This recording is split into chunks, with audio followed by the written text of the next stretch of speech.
Time is running out to find survivors after an earthquake shook Morocco. Nearly 2,500 people have been killed. 2,500. Rescuers are still searching all hours of the day to try to find these people under the rubble who may have survived. And we're getting a better idea of the damage left behind after Friday's earthquake. Take a look at this drone video.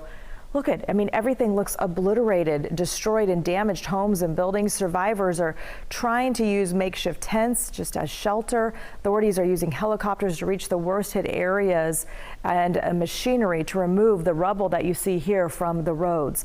And while many of the hardest hit areas are in the mountains, the city of Marrakesh is also seeing a lot of damage.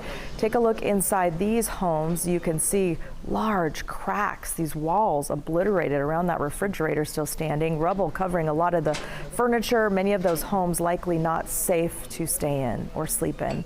Also in Marrakesh, people are sleeping in the streets. This has been going on for several days now.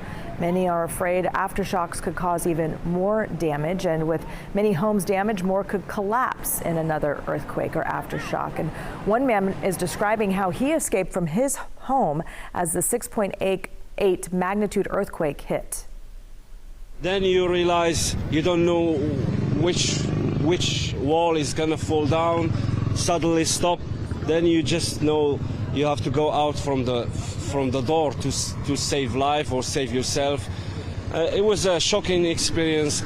I don't know how to explain it even more. I'm still shocked of it, and all the people also shocked. And we're trying to find some solution now for the people to feel a little bit mentally okay. Yeah, it's got to be unnerving. This earthquake is causing people to come together to look for those who may still be alive but trapped. Raf Sanchez is in Morocco with the efforts underway right now. The death toll here in the disaster zone is rising all the time, and much of the worst devastation is in remote mountain communities like this. We're in the village of Moulay Brahim. We're about 30 miles east of the epicenter of Friday's 6.8 magnitude earthquake, and you can see the damage around me. This tower is all that's left of what was once the local shrine, and this community was home to some 3,000 people. Residents here tell us 40 people were killed in the quake. That is more than 1% of the population. We met a man who lost not only his wife, but also his 3 daughters and his baby son.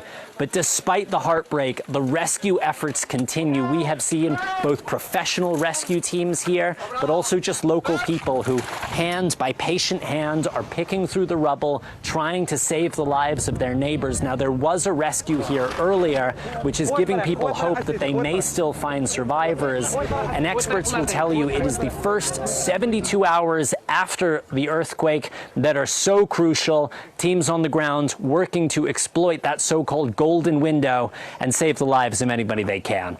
Raf Sanchez, NBC News, Moulay Brahim, Morocco.